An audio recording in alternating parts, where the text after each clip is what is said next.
Step I missed. Yeah, there you go. Hello.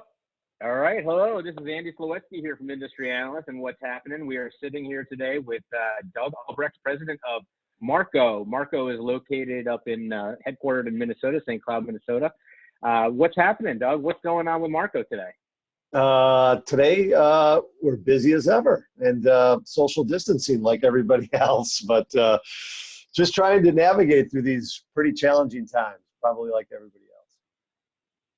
So 60 plus offices located throughout the United States. And, you mentioned social distancing. How does that work? How do you do that? What's going on with your people? How are they working? How are they getting their jobs done?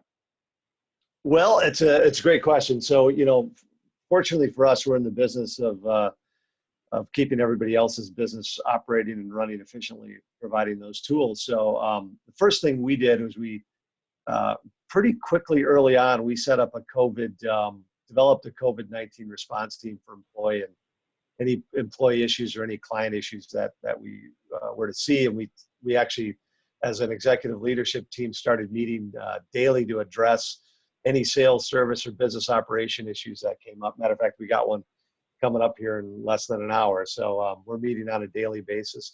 All of our offices remain open at this time. However, we are taking the necessary precautions by locking doors and making sure that our offices are cleaned a little bit more frequently as a result, to keep people healthy. Look, our first concern in all of this, like I think anybody else's was our employees and our clients' well-being, and so we took the actions and measures to make sure that everybody was safe and had safe working conditions. One of the other things we did too is we're advising any of our employees who are directly serving our clients, whether that's our salespeople service or our warehouse people, to take the necessary precautions when visiting client sites. So everything the CDC is telling you around social distancing, cleansing your work area, protective equipment, we're providing them with as much supplies as we can get that makes sense so that they're protected when they go out.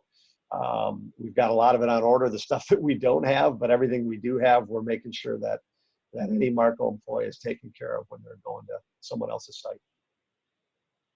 Excellent.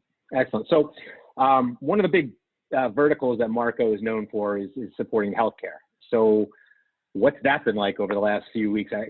It was critical before, and now it's pretty much the most important thing there is, right? Supporting healthcare and keeping those guys doing what they do, so they can get us out of this. Yeah, we have a lot of healthcare customers. We've got a couple very big healthcare customers, and they're getting slammed. As you know, you don't have to look too far in the media or the news outlets to see that. So some of them are demanding, they need some extra support, and we're there to give them that, again, to take the precautions that they may stipulate, but the precautions that we want our employees to take. So we are going to healthcare locations. The other thing, we are an essential business. I think we've been deemed an essential business. We have to listen to, obviously, what the federal government's saying, but we're also listening to what the state governors issued orders are for the states that we work in. And each of those orders are making exceptions for organizations that provide critical or what is deemed to be essential products and services like we provide, especially on the IT side. And so it's critical that we're there for our customers. The good news is we've set up our employees to work remotely. The ones that can are working remotely. Our call center is open, and many of those folks are working remotely. And most of the things we do from an IT standpoint, we can remotely diagnose and fix, and that's been very beneficial through this as well. But not just healthcare, but education. I think your wife's an educator. There's been a lot of people that need to have services to be able to work from home, and we're able to provide our clients that as well. So. And well, that's, good segue, right? That's something that Marco actually specializes in to begin with, which is IT services and things like that. So, maybe down the road, a new opportunity for you to help these guys transition their workforces and be able to become more flexible and work from home. But what kind you must be getting a ton of calls just about that. Like, my people can't get their files. My people can't log in. My people are now working at their home, but they need to feel like they're working at the office.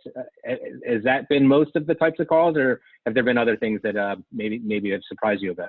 Yeah, nothing overly surprising, but there has been a mass exodus of our existing customers moving to a home environment, and that's been actually been a significant increase to our business just in March alone to provide the products and services to do just that. But yeah, and you know, we do things like voice, which a lot of people don't understand beyond just the document space.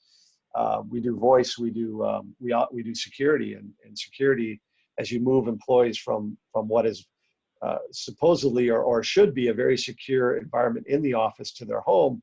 That's an added element of security. So these are the types of things that we stay up at night and don't get a lot of sleep over when you make a mass move to get your customers set up to work from home. But well, somebody's got to be doing it. I'm glad it's you. We're here to do it. And I will say that not only just the existing customers we've had we've set up the means on our website for even non-Marco customers that need these services that can't get them for us to hopefully step in and be able to provide them. So you represent a lot of premium brands. What's the experience been like from your OEMs, your vendors? Are they pitching in? Are they helping? Are they coming out with ideas? And are they giving you some best practices?